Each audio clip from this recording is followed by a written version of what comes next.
Radio Library. Radio Library with RJ Ratheesh.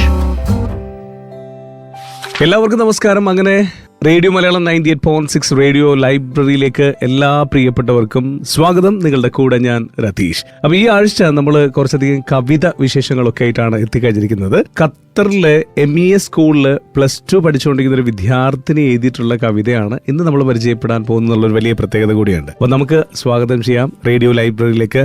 Hana Fathima, welcome to radio Malayalam 98.6 FM radio library. Thank you. അപ്പൊ congratulations ആദ്യം തന്നെ. Thank you so much. ഖത്തറിൽ വെച്ചിട്ട് തന്നെയാണ് ബുക്കിന്റെ പ്രകാശനമൊക്കെ നടന്നിട്ടുണ്ടായിരുന്നു. അത് ഇംഗ്ലീഷിലാണ് എഴുതിയിരിക്കുന്നത്. When the quiet finds you. നമ്മുടെ ജീവിതത്തിൽ ഒരുപാട് കാര്യങ്ങൾ കണ്ടെത്താനുണ്ടല്ലേ? ഞാനിപ്പോഴും +2ലാണ്. എനിക്കിനി കുറെ കണ്ടെത്താനുണ്ട്. ഇതുവരെ കണ്ടെത്തിയതൊക്കെ ബുക്കിൽ എഴുതിയിട്ടുണ്ട്. ചോദിക്കട്ടെ, ഹന്ന ഭയങ്കരമായിട്ട് പുസ്തകമൊക്കെ വായിക്കുന്ന ആളായിരുന്നു ആണോന്ന് വെച്ചാല് ഒരു സമയത്ത് I use to read a lot. ഏത് ജോണറിലുള്ള ബുക്സ് ആണ് ഏറ്റവും കൂടുതൽ? അതെ, ഇടയ്ക്കിടയ്ക്ക് ഇങ്ങനെ ഇൻട്രസ്റ്റ് മാറിക്കൊണ്ട് നിൽക്കും. പണ്ടൊക്കെ ഫാന്റസി ഫിക്ഷൻ ഒക്കെ ആയിരുന്നു. അതൊന്ന് മാറ്റി പിടിച്ചപ്പോഴാണ് ഈ പോയട്രി ഒക്കെ വരാൻ തുടങ്ങിയത്. ഞാൻ പിന്നെ ഒരു എന്താ പറയാ കുറച്ചുകൂടി സാഡ് ആയിട്ടുള്ള ഫിലോസഫിക്കൽ ആയിട്ടുള്ള ജോൺ ഗ്രീന്റെ, ഖാലിദ് ഹുസൈനിന്റെ അങ്ങനത്തെ ഒക്കെ വായിക്കാൻ തുടങ്ങിയപ്പോഴാണ് പോയറ്റിക് ആയിട്ടുള്ള കുറച്ച് ഇതൊക്കെ വരാൻ തുടങ്ങിയത്. ഇതിപ്പോ മുതലാണ് ഇങ്ങനെ പോയംസ് ഒക്കെ എഴുതി തുടങ്ങാന്ന് വിചാരിച്ചത്? 9th മുതൽ. ഞാൻ ആദ്യമായിട്ട് പോയട്രി ബുക്ക് വായിച്ചത് ഖാലിദ് ഹുസൈനിന്റെ സീ പ്രേയർ പറഞ്ഞിട്ടുള്ള ബുക്ക്. അങ്ങനെയാണ് പോയട്രിയിലേക്ക് ഇൻട്രൊഡ്യൂസ് ആയത്. അതിനുശേഷം പിന്നെ എന്താ സോഷ്യൽ മീഡിയയിലൊക്കെ ചെറിയ ചെറിയ കവിത ഒക്കെ വായിക്കാൻ തുടങ്ങി. അങ്ങനെ ഇൻട്രസ്റ്റ് ആയി വന്നത്. ഇതിൽ ഈ ഒരു ബുക്കിൽ എത്ര കവിതകളുണ്ട്? കറക്റ്റ് ഒരു 85 വരുന്നുണ്ട്. അപ്പൊ ഈ 9th മുതൽ കവിത എഴുതുമെന്ന് പറഞ്ഞല്ലോ. അന്ന് മുതൽ എഴുതി തുടങ്ങിയതാണോ? അന്ന് മുതൽ. പക്ഷെ ഞാൻ ബുക്കാക്കാന്നൊന്നും വിചാരിച്ച എഴുതിയല്ല. ഞാൻ വെറുതെ ഫോണിൽ ഇങ്ങനെ ഇടയ്ക്ക് കത്തുമ്പോൾ നോട്ട്സ് ആപ്പിൽ ഇങ്ങനെ വെറുതെ ഇതൊക്കെയായിരുന്നു. പിന്നെ കുറെ കഴിഞ്ഞപ്പോ സ്ക്രോൾ ചെയ്തിട്ട് താഴോട്ട് പോകുന്നില്ല കുറെ. അപ്പൊ പിന്നെ ബുക്കാക്കിയാലോ എന്നുള്ളൊരിത് വന്ന് കളക്ഷൻ പോലെ ആക്കി ചെയ്തതാണ് ഈ ബുക്ക്. ഓക്കെ. ഈ പോയറ്റ്സ് ഒക്കെ പറയാറുണ്ട് അവർക്ക് ഈ പറഞ്ഞ പോലെ ഒരുപാട് ചിന്തകൾ വന്നിട്ട് അതെങ്ങനെ ഇത് എവിടെയെങ്കിലും ഒക്കെ എഴുതി വെക്കണമെന്ന് പറഞ്ഞിട്ടാണ് അവസാനം ഒരു കവിതയായിട്ട് അത് ജനിക്കുന്നത്. അപ്പൊ അങ്ങനെ ഹനയ്ക്ക് ഇങ്ങനെ ഒരുപാട് ചിന്തകൾ വന്നുകൊണ്ടേയിരിക്കും. എന്റെ അടുത്ത് എല്ലാവരും കംപ്ലീറ്റ് ചെയ്യുന്ന ഒരു കാര്യമാണ്, പെട്ടെന്ന് സോൺ ഔട്ട് ആവുന്ന ഒരാളാണ് ഞാൻ. അപ്പൊ ഇപ്പൊ കവിത എഴുതാനായിട്ട് ഇരുന്നാലും ഒന്നും വരില്ല. വെറുതെ വേറെന്തെങ്കിലുമൊക്കെ ചെയ്തുകൊണ്ടിരിക്കുന്ന സമയത്ത്, ഇപ്പൊ ക്ലാസിന്റെ സമയത്തൊക്കെ ആയിരിക്കും പെട്ടെന്ന് കത്ത, അപ്പൊ പെട്ടെന്ന് ബുക്കിന്റെ ബാക്കിലൊക്കെ എഴുതി വെച്ച് അങ്ങനെ വരുന്നത്. കോഴിക്കോട് ജില്ലയിലെ കുറ്റ്യാടി സ്വദേശിനിയായിട്ടുള്ള MES ഇന്ത്യൻ സ്കൂളിലെ +2 വിദ്യാർത്ഥിനി ഹന ഫാത്തിമയുടെ കവിത നമുക്ക് പരിചയപ്പെടാം. ആദ്യം നമുക്ക് ഏത് കവിതയാണ് ഞങ്ങളെ പരിചയപ്പെടുന്നത് എഴുതിയതില്? ഫസ്റ്റത്തെ കവിത ആയിക്കോട്ടെ, walking sand with a little bit of life. ഇത് ഞാൻ ആദ്യം വെക്കാനുള്ള കാരണം because it's about death and life. തുടങ്ങുമ്പോൾ ആ ഒരു ഇതിൽ തന്നെ തുടങ്ങേണ്ടത്. When the earth swallows me whole and I wake up from the dream I sowed, I hope the seeds I left behind would bloom into flowers on this ground that I now lay confined. When my soul rises away from my shell and I no longer reside in this lonely spell, may petals break through my fragile bones with roots that stretch into places where I no longer roam. In this quiet place, now my dreams shall rest, admiring the life they now finally possess. For I was merely walking sand, carrying around in my hand no more than just a little bit of life. ശരിക്കും പറഞ്ഞാൽ ഞാൻ ഖുറാൻ ക്ലാസ്സിൽ ഇരിക്കുന്ന സമയത്താണ് പെട്ടെന്ന് കത്തിയത്. It was about life. ഞാൻ ചെറുതായിട്ട് ലാസ്റ്റത്തെ line I'm merely walking sand, carrying around in my hand no more than just a little bit of life എഴുതി വെച്ചു. പിന്നെ ഞാൻ ഒരു മൂഡിൽ വന്നപ്പോൾ അതുമ്പോൾ തന്നെ എലോങ്ങേറ്റ് ചെയ്തിട്ടുണ്ടായ പോയമാണ്. So it's about death and the dreams that you leave behind in this world. അപ്പോൾ നമ്മൾ കുറേ സ്വപ്നങ്ങളുണ്ട്, അത് എല്ലാം സാധ്യമാവണമെന്നില്ല. അപ്പം മരണത്തിന് ശേഷം അല്ലെങ്കിൽ ഞാൻ ചെയ്തു വെച്ച നല്ല കാര്യങ്ങളൊക്കെ it's still there in this world. The dreams ഒക്കെ വിത്തുകളായി എൻ്റെ കവറിൽ നിന്ന് വിരിയട്ടെ എന്നുള്ളതാണ് ദ പോയറ്റിന്റെ ഒരു ഐഡിയോളജി പറയുന്നത്. Very good. നമുക്ക് അടുത്തതിലേക്ക് പോവാണെങ്കിലും ഈ ബുക്കിൽ കുറെ എന്താ പറയാ, ഞാൻ പണ്ട് എഴുതാൻ തുടങ്ങിയപ്പോൾ it use B short forms. പിന്നെ സ്റ്റൈല് മാറിയിട്ടാണ് ലോങ് ആയത്. അപ്പോൾ പണ്ട് എഴുതിയ ഒരു short form that I still like very much is I wished upon a star once. 1,000 wishes gone in vain. In a world full of lies, I realized why. The star I had wished upon was far off, gone. ഇതിൻ്റെ ഒരു ഇതെവിടുന്ന വന്നതെന്ന് വെച്ചാൽ I was actually in physics class. Physics ക്ലാസ്സിൽ നമ്മൾ പറയില്ല, നമ്മളിപ്പോൾ കാണുന്ന നക്ഷത്രമൊക്കെ കുറെ കാലം മുമ്പ് ഉണ്ടായിരുന്ന, അപ്പൊ കത്തിയൊരു പോമാണ്. ഞാൻ ഒരു സ്റ്റാറിന്റെ അടുത്ത് വിഷ് ചെയ്തു, I wished upon A star. പക്ഷെ ആ സ്റ്റാർ ശരിക്കും പറഞ്ഞാൽ കുറെ കാലം മുമ്പ് മരിച്ചു പോയൊരു സ്റ്റാർ ആയിരുന്നു എന്നുള്ളൊരു ഐഡിയ എവിടെയാണെന്ന് അറിയില്ല. It doesn't exist. Maybe that's why my dreams are not coming true എന്നുള്ള രീതിയിൽ ഇത്. രണ്ടെണ്ണം വളരെ മനോഹരമായിട്ടുള്ള കവിതകൾ നമ്മളിപ്പോൾ പരിചയപ്പെട്ട് കഴിഞ്ഞിരിക്കുകയാണ്. ഇനി അടുത്തത് ഞങ്ങൾ ഏതാ പരിചയപ്പെടുന്നത്? അടുത്തത് മെമ്മറീസ്. ഇത് ഞാൻ സ്കൂൾ മാറിയപ്പോൾ ഞാൻ എഴുതിയ പോമാണ്. ഓൾഡ് ഫ്രണ്ട്സ് ഒക്കെ ആയിട്ട് ഞാൻ അവരൊക്കെ മിസ് ചെയ്ത് തുടങ്ങുമ്പോൾ obviously I start thinking about my memories and I start writing about it. അങ്ങനെ എഴുതിയൊരു പോമാണ്. The one thing most of us have in common is the desperate efforts we take to keep memories alive, to acknowledge that we are nothing without them. Most stored in the back of our minds, resurfacing at least expected events, some painted and printed into handbooks and albums, while others just sealed away in broken hard disks and lost passwords. We live to make memories. We live to make memories, yet we strive to keep them alive. So ഈ കവിത നമ്മൾ എൻ്റെ അടുത്ത് പ്രത്യേകിച്ച് ഇടയ്ക്കിടയ്ക്ക് password ഒക്കെ മറന്നു വന്ന്, especially ഇപ്പോൾ ഐഫോൺ എന്ന് പറഞ്ഞാൽ സ്റ്റോറേജ് ഒന്നും ഇല്ലാത്തൊരു സാധനം. ഞാൻ ഉമ്മൻ്റെ ഫോണിലേക്കൊക്കെ അയച്ചു വെക്കും, അത് സ്റ്റോറേജ് ഫുള്ളാവും. ഇപ്പം അടുത്ത് I was going through my laptop and I found കുറേ പഴയ ഫോട്ടോസൊക്കെ. അപ്പം അതൊക്കെ ആ സമയത്ത് നമ്മൾ ഫോട്ടോ എടുക്കുമ്പോൾ ഓക്കെ ഇത് ഇനിയും കാണണം, ഇടയ്ക്കിടയ്ക്ക് കാണണം എന്നൊക്കെയുള്ള സമയത്ത് ആ ഒരു ഐഡിയയിൽ എടുത്തതാണ്. പക്ഷെ അത് പിന്നെ കാലങ്ങൾ കഴിഞ്ഞപ്പോൾ ആ ഫോട്ടോ എടുത്ത കാര്യം തന്നെ മറന്നുപോയി, അതൊക്കെ എവിടെയോ ആയിപ്പോയി. പക്ഷെ we're still here, ഇപ്പോഴും ഫോട്ടോ എടുക്കുന്നു, ഇപ്പോഴും പുതിയ മെമ്മറീസ് ഉണ്ടാക്കാൻ നോക്കുന്നു, അതൊക്കെ സുരക്ഷിതമായിട്ട് എവിടെയോ വെക്കാൻ നോക്കുന്നു. So we live to make memories, yet we strive to keep them alive. Super. അടുത്തതിലേക്ക് പോകണമെങ്കിൽ Winter melodies. Winter melodies. Okay. I don't listen to songs much, but every time I do, it stays with me. At 15, I listened to songs in the bus, earphones plugged in, I sealed in the sights. I remember the water droplets on the windshield. That winter, when the sky fell in love with itself. That morning, the sky held close the moon, the sun, and the clouds. I knew the people I loved. Yet, the drizzle altered their rhythm. It made our beats collide, all of us in sync, content, as if the race had finally come to an end. ഇത് ഒരു memory എടുത്ത് എഴുതിയ പോമാണ്. Think back in 10th grade, 2 വർഷം മുമ്പ് സമയത്ത് ഖത്തറിൽ പെട്ടെന്ന് മഴ പെയ്തൊരു സമയമായിരുന്നു. ഒരു ഫ്ലഡ് ആയ ഒരു സമയം ഉണ്ടായിരുന്നില്ല. ആ സമയത്ത് രാവിലെ ഇറ്റ് വാസ് വിന്റർ ആൻഡ് ആ സമയത്ത് വിന്ററിന്റെ രാവിലെ വി കുഡ് സീ ലൈക്ക് ഭയങ്കര കളർഫുൾ ആയിട്ടുള്ള ക്ലൗഡ്സും ഭയങ്കര മൂണും സണ്ണും ഒക്കെ ഒരുമിച്ച് രാവിലെ കാണായിരുന്നു സ്കൂളിൽ പോകുന്നതൊക്കെ. അപ്പൊ ആ സമയത്ത് ഐ യൂസ് ഇയർഫോൺ ഇട്ടിട്ട് പാട്ട് കേട്ടോണ്ട് വിൻഡോന്റെ പുറത്തേക്ക് നോക്കിയിരുന്നത് ഞാൻ ഇപ്പോഴും കറക്റ്റ് ആ വ്യൂല് തന്നെ ഓർക്കുന്നുണ്ട്. അങ്ങനെ ചെയ്തത്. അപ്പൊ ഞാൻ പാട്ട് കേൾക്കുമ്പോൾ ഇപ്പൊ +2 ഒക്കെ ആയതുകൊണ്ട് അങ്ങനെ പാട്ട് കേട്ടിരിക്കുന്ന സമയമില്ല. പക്ഷെ ഇപ്പൊ ഉമ്മാന്റെ വണ്ടിയിൽ പോവാണെങ്കിലൊക്കെ there are certain songs that she saved on her playlist. അതുപോലെ ഫ്രണ്ട്സിന്റെ കൂടെ ഇരിക്കുകയാണെങ്കിൽ അവരുടെ കൂടെ കേൾക്കുന്ന കുറെ പാട്ടുണ്ട്. അപ്പൊ ഈ പാട്ടൊക്കെ ഞാൻ കേൾക്കുമ്പോൾ എന്റെ മനസ്സിൽ ഈ ആൾക്കാരുടെ ഓർമ്മയാണ് വരുന്നത്. സോ ഇറ്റ്സ് അബൌട്ട് സോങ്സ് ആയിട്ട് മെമ്മറീസ് ആയിട്ട് റിലേറ്റ് ചെയ്യുന്നത്. അതായത് ഓരോ സോങ്സിനും നമുക്ക് ഓരോ മെമ്മറീസ് ഉണ്ടാവും. ആളുമായിട്ട് നമുക്ക് കണക്ട് ചെയ്യാൻ പറ്റുന്നതായിരിക്കും. ഏതെങ്കിലും സിറ്റുവേഷൻസ് വീണ്ടും ആ സോങ് കേൾക്കുമ്പോൾ ഓർമ്മ വരുന്നുണ്ട്. Okay, very good. അപ്പൊ അങ്ങനെ വീണ്ടും അടുത്തത് നമ്മൾ വളരെ മനോഹരമായിട്ട് അങ്ങനെ കേട്ട് കഴിഞ്ഞിരിക്കുകയാണ്.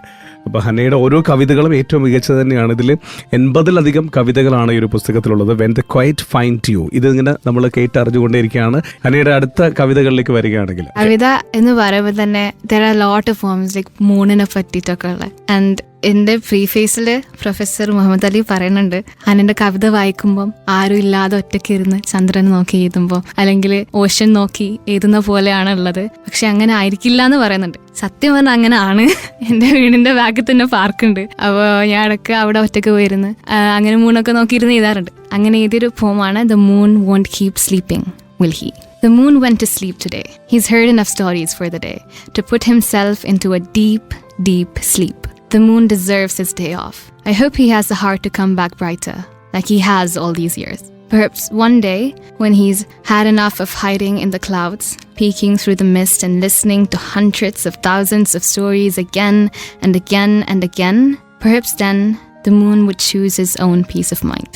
ഇവിടെ മൂണിനെ പേഴ്സോണിഫൈ ചെയ്തിട്ട് എഴുതിയൊരു കവിതാണ്. നമ്മളിങ്ങനെ കേൾക്കാറില്ലേ, ചന്ദ്രനോട് സംസാരിച്ചു എന്ന് പറഞ്ഞ രീതിയിൽ കുറെ ആൾക്കാർ പറയാറുണ്ട്. അപ്പോൾ എല്ലാവരും ഇങ്ങനെ ചന്ദ്രൻ്റെ അടുത്ത് സംസാരിക്കുന്നതാണെങ്കിൽ ചന്ദ്രൻ റെസ്റ്റ് എടുക്കണ്ടേ ഐഡിയയിൽ എഴുതിയതാണ് The Moon Won't Keep Sleeping, Will He? മൂണിന് ഉറക്കമൊക്കെ വേണം അല്ലേ? നെക്സ്റ്റിലേക്ക് പോകണമെങ്കിൽ In the Silence in Between. I feel like When the Quiet Finds You എന്ന ബുക്കിന്റെ പേരായതുകൊണ്ട് തന്നെ അതിൻ്റെ കൂടി കുറെ കൂടി റെസനേറ്റ് ചെയ്യുന്നൊരു പോയമാണ് In the Silence in Between. Somewhere between now and then, I realized maybe I'll just never know. Somewhere between waiting to be old enough and feeling like it's still way too soon, I've surrendered to loss. Somewhere between playing in the rain and laying down to fight the pain, I've encountered grief. Somewhere between I can't stop laughing and I cannot stop crying, I've grown up. Somewhere between 12 and 13, or maybe in the silence in between, I'll find what happened. Or maybe I'll just never know. This poem is about growing up, especially a teenager. എന്നുള്ള രീതിയിൽ so much different emotions hit you. ചെറുപ്പത്ത് നമ്മൾ ഒന്ന് കാര്യമാക്കൂല. ഇപ്പൊ മഴേന്റെ കാര്യം പറയാനാണെങ്കിൽ തന്നെ you see the rain, you go out, you play. പക്ഷെ ഒന്ന് വലുതാവുമ്പോഴത്തേക്ക് തന്നെ മഴയൊക്കെ കാണുമ്പോൾ നമ്മൾ കുറച്ചുകൂടി അതൊന്ന് കണ്ടംപ്ലേറ്റ് ചെയ്യാൻ തുടങ്ങും. മഴയൊക്കെ കാണുമ്പോൾ നമ്മൾ ഓരോന്നിങ്ങനെ ആലോചിച്ചിരിക്കാൻ തുടങ്ങും. അപ്പൊ അങ്ങനെ somewhere between growing up, may be it's between 12 and 13, അല്ലെങ്കിൽ അതിനിടയിലുള്ള ഏതൊക്കെയോ നിശബ്ദതയിലും ആവാം, എന്തോ സംഭവിച്ചിട്ടുണ്ട്. അത് ചിലപ്പോൾ ഞാൻ എന്താന്ന് കണ്ടുപിടിക്കും. Or maybe I'll just never know. എല്ലാം ഒരു ഒറ്റപ്പെടലാണ്. വായിക്കുന്നവർക്ക് ഏറ്റവും കൂടുതൽ ഫീൽ ചെയ്യുന്നുണ്ടാവും അങ്ങനെ തന്നെ ആയിരിക്കും. ബുക്ക് ശരിക്കും പറഞ്ഞാൽ 3 പാർട്ടായിട്ടാണുള്ളത്. അപ്പൊ ഫസ്റ്റത്തെ part is about like exploring nature. Second പാർട്ടാണ് ഈ ഒറ്റപ്പെടലിന്റെ സംഭവം വരുന്നത്. അതിന്റെ പേരാണ് getting lost in the shadows. അപ്പൊ നമ്മൾ വേൾഡ് ഒക്കെ കണ്ടറിഞ്ഞ് as you grow up you can get lost in the shadows. പിന്നെ third part is find the light within. അപ്പൊ ആ ഷാഡോസിലൊക്കെ പെട്ടിരിക്കുമ്പോഴും വെളിച്ചം നമ്മൾ പുറത്തേക്ക് അന്വേഷിക്കാതെ സ്വയം ഉള്ളിൽ തന്നെ ഉള്ള ലൈറ്റ് കണ്ടുപിടിക്കുക എന്നുള്ളതാണ് ബുക്കിന്റെ മെയിൻ തീം. അപ്പോൾ ഈ 3 സെക്ഷനിലായിട്ടാണ് ഡിവൈഡ് ചെയ്തിരിക്കുന്നത്. ഓരോ കവിതകളും പോകുന്നു. ഇപ്പൊ നമ്മള് 6ഓളം കവിതകൾ നമ്മൾ പരിചയപ്പെട്ട് കഴിഞ്ഞു ഈ ഒരു പുസ്തകത്തില്. അപ്പൊ ഇനി നമുക്ക് പരിചയപ്പെടാൻ പറ്റുന്ന കവിത ഏതാ? I'm sorry I didn't get a chance. അതാണ് കവിത. അതാണ് കവിത. I'm sorry I didn't get a chance to put a smile on your face or make you dance. I'm sorry we never shared a cup of hot chocolate or a cake to celebrate age. I'm sorry I don't know your story, even more for knowing I never will. I'm sorry I'll forever leave a space you can only imagine but never fill. I'm sorry for all the stories that might have been, and for all the shades of you I'll never know. So this is again about death, but you don't really see it as about death. അത് ഓരോരുത്തർ വായിക്കുമ്പോൾ അവരുടെ പെർസ്പെക്റ്റീവിലായിരിക്കും. പക്ഷെ ഞാനിത് എഴുതിയത് was people who died and I'll never get to meet them. ഇപ്പൊ നമ്മളെ ഫ്യൂച്ചറിൽ ഇപ്പൊ നമ്മൾ ആരൊക്കെ കാണാൻ പോകുന്നതെന്ന് we don't know. പക്ഷെ sometimes you just think about it. ഇപ്പോ എന്താ പറയാ, വാറിലാണെങ്കിലും ആക്സിഡൻസിലാണെങ്കിലും ഒക്കെ മരിച്ച കുറെ ആൾക്കാരുണ്ടാവും. അപ്പൊ അവരൊക്കെ what if I was supposed to meet them in the future and now I can't anymore. അപ്പൊ അങ്ങനെ എഴുതിയ കവിതയാണത്. ഇതെങ്ങനെയാണ് ഇങ്ങനെയൊക്കെ തിങ്ക് ചെയ്യുന്നത്? തിങ്ക് ചെയ്യാന്നൊന്നാലും വരില്ല, വേറെ എന്തെങ്കിലും ചെയ്തുകൊടുക്കുമ്പോ പെട്ടെന്ന് വരും. ഞാൻ ഇമോഷണൽ ആയ ഒരു സമയത്താണ് അധികം വരാം. Right after watching a very sad movie or right after reading a book, if the book resonates with me, ആ സമയത്ത് എന്തോരോ തരും. നെക്സ്റ്റ് കവിതയിലേക്ക് പോവാണെങ്കിൽ Too fierce for your hands. You dimmed my light, sprayed water on my fire, said it was fuel but you were just cruel. You dimmed my light, blew wind on my fire, mistaking me for a candle but I was a wildfire. ഇത് is about people who put you down. Again, ഓരോരുത്തർ വായിക്കുമ്പോൾ it's നമ്മളെ own ഇന്റർപ്രിട്ടേഷനിലേക്ക് വരാം. So it's about people who put you down. You dimmed my light, blew wind on my fire. ഇപ്പൊ മേതിരിയൊക്കെ ഊതിക്കെടുത്താണെങ്കിൽ പെട്ടെന്ന് കിട്ടും. പക്ഷേ when it's a wild fire, വിൻഡൊക്കെ ഉണ്ടാകുമ്പോൾ ദ ഫ്ലയർ സ്റ്റാർട്ട്സ്, ഫയർ കുറച്ചുകൂടി വലുതാവും. നമ്മൾ ഊതിക്കിടുന്ന പോലെ ആയിരിക്കൂല. So it's like talking to the people who try to put me down. അവരെന്നെ ഊതിക്കെടുക്കാൻ നോക്കിയപ്പോൾ ഞാനൊരു ക്യാൻഡിലാന്ന് വിചാരിച്ചു, പക്ഷെ actually I was a wild fire. Too fierce for your hands. അങ്ങനെ. ഇപ്പൊ ഇതിൽ ഞാൻ ശ്രദ്ധിച്ചൊരു കാര്യം എന്ന് പറഞ്ഞാൽ, ഇതില് ഫോട്ടോഗ്രാഫ്സ് എന്ന് പറഞ്ഞുള്ള പോയം ഉണ്ടല്ലോ, അതില് it captures your laugh but it fails capture your voice അല്ലെ? അത് വളരെ ഇൻട്രസ്റ്റിംഗ് ആയിട്ട് തോന്നിയിട്ടുണ്ട്. അപ്പൊ ഇങ്ങനെയുള്ളതൊക്കെ ഓരോന്നും ഇതിനകത്ത് ഇടയ്ക്കിടയ്ക്ക് വന്നു പോകുന്നുണ്ട്. I was actually thinking about my best friend here. അവളുടെ ഒരു ബർത്ത്ഡേ ആ ഒരു സമയത്തായിരുന്നു. ഞാൻ പറഞ്ഞില്ല, ഞാനിങ്ങനെ ഫോട്ടോസ് ഒക്കെ നോക്കി പോവായിരുന്നു. And I was just wondering, I was like missing her ആ സമയത്ത്, വല്ലാണ്ട് മിസ് ചെയ്യുന്ന സമയത്ത് എഴുതിയതാ. സോ അവളുടെ ലാഫ് ഞാൻ ചിരി കാണുന്നുണ്ട്, but I can't hear her voice. അതുപോലെ ഫോട്ടോഗ്രാഫ്സ് എന്ന് പറയുമ്പോൾ നമ്മൾ കാര്യമായിട്ട് ഫോട്ടോ എടുക്കും, പക്ഷെ ക്യാപ്ചർ ചെയ്യാൻ പറ്റുന്നില്ല. അതേപോലെ തന്നെ ആ പോയിന്റിൽ ഞാൻ മെൻഷൻ ചെയ്തിട്ടുണ്ട്, just like it doesn't with the sun. ഇപ്പൊ സൂര്യനാണെങ്കിലും നമ്മൾ ഫോട്ടോ എടുക്കാൻ നോക്കുമ്പോൾ കറക്റ്റ് ആ ഭംഗി നമുക്ക് കിട്ടൂല. അതേപോലെ തന്നെയാണ് it's like photographs don't do you justice എന്നാണ് ഇതിൽ റിപ്പീറ്റ് ആവുന്ന ഒരു ലൈൻ. അപ്പോൾ there are some people who are like photo നോക്കിയിട്ട് അയ്യോ കാണാൻ രസമില്ല ഇങ്ങനെ പറയുന്നത്. പക്ഷെ ശരിക്കുള്ള പോലെ തന്നെയാണോ photo? Like you are way more than just one picture എന്നുള്ളൊരു രീതിയിൽ കൺവേ ചെയ്യുന്നത്. Very good, very good. അപ്പൊ ഇങ്ങനെ 85-ലധികം കവിതകളാണുള്ളത്. വളരെ ഇൻട്രസ്റ്റിംഗ് ആയിട്ടുള്ള കുറച്ചധികം ടൈറ്റിൽ കൂടി നമുക്കൊന്ന് പരിചയപ്പെടുത്തിയാലോ? You leave a hole in the universe. അത് I wrote it for my friend when she was feeling insecure about herself. ആ സമയത്ത് I was just telling her, ഈ യൂണിവേഴ്സിൽ ഇപ്പൊ നമ്മള് we live, we die. നമ്മള് we're made of മണ്ണ്, തിരിച്ച് മണ്ണിലേക്ക് തന്നെ പോകുന്നു. അപ്പോൾ ഇതൊരു സൈക്കിളാണ്, എല്ലാ ജീവജാലങ്ങൾക്കുള്ള ഒരു സൈക്കിളാണ്. അപ്പോൾ നമ്മൾ ഇല്ലെങ്കിൽ they would be a hole in the universe. അത് നമ്മൾ ഓരോരുത്തരാണ് യൂണിവേഴ്സിനെ കംപ്ലീറ്റ് ആക്കുന്നത് എന്നാണ് ഈ ടൈറ്റിൽ കൺവേ ചെയ്യുന്നത്. You leave a hole in the universe. അതുപോലെ peace in the monsters breath, അത് I'm actually scared of the dark. ഭയങ്കര പേടിയാണ്. ഇപ്പൊ പെട്ടെന്ന് ലൈറ്റൊക്കെ ഓഫ് ആയാലും ഞാൻ പേടിച്ച് നടക്കും. പക്ഷെ when I'm ഭയങ്കര സാഡായിട്ടിരിക്കുന്ന സമയത്തൊക്കെ ഇരുട്ടൊന്നും എന്നെ ബാധിക്കുന്നില്ല. സോ ആ സമയത്ത് ഞാനിപ്പോൾ എന്തെങ്കിലും ശബ്ദം കേട്ടാൽ തന്നെ I would just find peace in it. പറഞ്ഞാൽ ഒറ്റക്കല്ലല്ലോ എന്നുള്ള രീതിയിൽ. That's peace in the monsters breath. അപ്പൊ ഇങ്ങനെ കുറേയധികം പോയംസ് ആണ് ഈ ഒരു കവിതാ പുസ്തകത്തിലുള്ളത്. When the quiet find you. അപ്പൊ അതിലേക്ക് തന്നെ വരികയാണെന്നുണ്ടെങ്കിൽ നിശബ്ദത നമ്മളെ തന്നെ കണ്ടെത്താൻ പറ്റുമെന്ന് അതെങ്ങനെയാണ് പറയാൻ പറ്റുക? അതിന് ബെസ്റ്റ് എക്സാമ്പിൾ ഞാൻ തന്നെയാണ്. ഞാനിങ്ങനെ വെറുതെ ഇരിക്കുമ്പോൾ ഞാനിങ്ങനെ ഓരോന്ന് ആലോചിച്ചുകൊണ്ടിരിക്കും. യൂഷ്വലി പെട്ടെന്ന് തിരക്കിലൊക്കെ ആകുമ്പോൾ ദർ ആർ ടൈംസ് ദിവസങ്ങളോളം ഞാനിങ്ങനെ ഓരോ പണിയെടുത്തുകൊണ്ട് ഓരോ work after work, homework after homework, school after school ഇങ്ങനെ ചെയ്തുകൊണ്ടിരിക്കും. അപ്പോൾ എന്താ പറയുക, I forget to just live. We're all just surviving ആ ഒരു സമയത്ത്. അപ്പോൾ ഇറ്റ്സ് ഇമ്പോർട്ടൻറ്റ് ദാറ്റ് സംടൈംസ് നമ്മൾ തന്നെ ഒറ്റയ്ക്ക് ഇരുന്ന്, അതിപ്പോൾ അടിച്ച് പുറത്തൊക്കെ പോയിരുന്ന് നേച്ചറൊക്കെ പോയിരിക്കുമ്പോൾ we really start thinking about life. അപ്പോൾ when the quiet finds you എന്ന് ടൈറ്റിൽ ഇടാൻ കാരണം തന്നെ if like you എന്ന് വരുമ്പം അത് ആൾക്കാർ കുറച്ചുകൂടി പേഴ്സണലായിട്ട് എടുക്കും. when the quiet finds you, നിങ്ങളെ നിശബ്ദത കണ്ടെത്തുമ്പോൾ. അപ്പോൾ ഈ നിശബ്ദത കണ്ടെത്തുമ്പോൾ when we stop all other activities, ബാക്കിയൊക്കെ നിർത്തുമ്പോഴാണ് നമ്മൾ ക്വയറ്റ്നെസ്സിനെ നമ്മളെ കണ്ടെത്താൻ പറ്റും. അപ്പോൾ ക്വയറ്റ്നെസ് നമ്മളെ കണ്ടെത്തിയാലാണ് നമുക്ക് സ്വയം കണ്ടെത്താൻ പറ്റും. നമ്മളെ തന്നെ നമുക്ക് കൂടുതൽ മനസ്സിലാക്കാൻ പറ്റും എന്നുള്ളത് തന്നെയാണ് അല്ലെ. നമുക്ക് വേണ്ടിട്ട് നമ്മൾ ടൈം സ്പെൻഡ് ചെയ്യാറുണ്ടെന്നൊക്കെ പറയാറുണ്ടല്ലോ അല്ലെ. അപ്പൊ അങ്ങനെയാണ്. അങ്ങനെ കുറച്ച് സമയം നമുക്ക് വേണ്ടിയിട്ട് നമ്മൾ സ്പെൻഡ് ചെയ്യൂ. നമ്മൾ എന്താണ് നമ്മൾ ചെയ്തുകൊണ്ടിരിക്കുന്നത് എന്താണ് എന്നൊക്കെയുള്ള കുറെ കാര്യങ്ങൾ നമുക്ക് ഇതിലൂടെ അറിയാൻ പറ്റും. നമുക്ക് തന്നെ പറഞ്ഞു തരും, നമ്മളോട് തന്നെ പറഞ്ഞു തരുന്നുണ്ടായിരിക്കും അല്ലേ. ഞാൻ സൈക്കോളജി സ്റ്റുഡന്റ് ആണ്, ബയോസൈക്കോളജി എടുത്തിട്ട്. അപ്പൊ ടീച്ചർ തന്നെ ഇങ്ങനെ പറയും, sit with your self, meditate എന്നൊക്കെ പറയും. ഇടയ്ക്കൊക്കെ ചിരി വരും. കാരണം ഞാൻ മെഡിറ്റേറ്റ് ചെയ്യാൻ നോക്കിയാല് എന്താ നടക്കൂല, ഞാൻ വേറെ എന്തെങ്കിലുമൊക്കെ ആലോചിച്ച് പോകും. അപ്പോൾ സം പീപ്പിൾ ഓരോരുത്തർക്കും ഓരോരുത്തരെ തെറപ്പീസ് ഉണ്ട്. എന്നെ സംബന്ധിച്ചിടത്തോളം ഇറ്റ്സ് റൈറ്റിംഗ്. ഞാൻ റൈറ്റ് ചെയ്യുമ്പോൾ ഞാൻ കുറെ ആലോചിക്കും. പക്ഷെ for some people it's cooking. എന്റെ ഫ്രണ്ടിന് കുക്ക് ചെയ്യാൻ ഭയങ്കര ഇഷ്ടമാണ്. അപ്പൊ അവള് കുക്ക് ചെയ്യുമ്പോൾ അവളുടെ മനസ്സ് ഫുൾ വേറെ ഒന്നും ഉണ്ടാവില്ല. She is just living in the moment. വേറൊരു ഫ്രണ്ടിന് ഇറ്റ്സ് പെയിന്റിങ്. അവള് പെയിന്റ് ചെയ്യുമ്പോൾ ബാക്കിയൊക്കെ ക്വയറ്റാണ്. And that's like her therapy.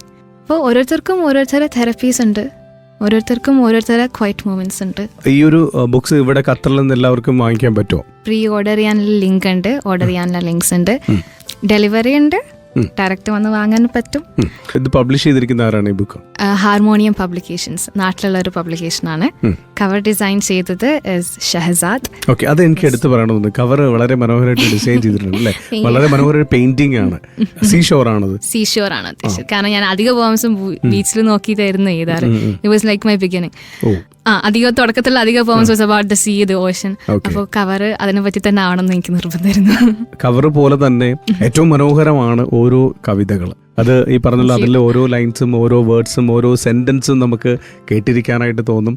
നമ്മളും അതിലെ ഒരാളായി മാറുന്നു എന്നുള്ളത് തന്നെയാണ്. അപ്പൊ ഇതുപോലെ തന്നെ ഏറ്റവും മനോഹരമായിട്ട് ഒരുപാട് പേര് അഭിപ്രായങ്ങൾ പറയട്ടെ, ഒരുപാട് പേരിലേക്ക് ഈ ഒരു പുസ്തകം എത്തിച്ചേരട്ടെ എന്ന് ഞങ്ങൾ ആശംസിക്കുകയാണ്. Hanna, thank you so much. It means a lot. കാരണം ഇത് ഞാൻ ഒരിക്കലും പബ്ലിഷ് ചെയ്യാൻ വേണ്ടിയിട്ട് എഴുതിയ കവിതകളല്ല, എന്റെ കയ്യിൽ തന്നെ ഉണ്ടാവുമെന്ന് വിചാരിച്ച കവിതകളാണ്. പക്ഷെ അത് പുറത്തേക്ക് എത്തുമ്പോൾ ആൾക്കാർ കുറെ കൂടി റെസനേറ്റ് ചെയ്യുന്നുണ്ട് എന്ന് അറിയുമ്പോൾ it feels really good. Thank you so much നമ്മളുടെ കൂടെ എത്തിയതിൽ. Thank you so much. Hanna ഫാത്തിമയാണ് നമ്മുടെ കൂടെ ഉണ്ടായിരുന്നത്. അപ്പോൾ ഹന്നയുടെ when the quiet find you എന്നുള്ള വളരെ മനോഹരമായിട്ടുള്ള കവിതാ സമാഹാരം, ഇതൊരു 80-ലധികം കവിതകളാണ് ഇതിനകത്ത് അടങ്ങിയിട്ടുള്ളത്. അപ്പോൾ ഓരോ കവിതകളും നമുക്ക് ഏറ്റവും മനോഹരമായിട്ട് വായിക്കാൻ തോന്നുന്ന കവിതകൾ തന്നെയാണ്. നമ്മളെ കുറിച്ച് കൂടുതൽ മനസ്സിലാക്കി തരുന്ന ഒരു കവിതാ സമാഹാരം തന്നെ പറയാൻ പറ്റും. When the quiet find U. അപ്പോൾ ഇതെല്ലാവരും വായിക്കുക എന്നുള്ളത് തന്നെയാണ് റേഡിയോ ലൈബ്രറിക്കും അറിയിക്കാനുള്ളത്. അപ്പോൾ ഖത്തറിൽ തന്നെ ഈ ഒരു പുസ്തകം നമുക്ക് ലഭിക്കുമെന്നാണ് ഹന്ന പറഞ്ഞിട്ടുള്ളത്. അതുകൊണ്ട് നമുക്ക് അത് വാങ്ങിക്കാം, അത് വായിക്കാം എന്നുള്ള കാര്യമാണ് റേഡിയോ ലൈബ്രറിക്കും അറിയിക്കാനുള്ളത്. അപ്പോൾ തൽക്കാലം ഇന്ന് ടാറ്റാ ബൈ പറയുകയാണ്. രതീഷ്, കേട്ടോണ്ടിരിക്കൂ Qatar's number 1 radio station, radio Malayalam 98.6 FM.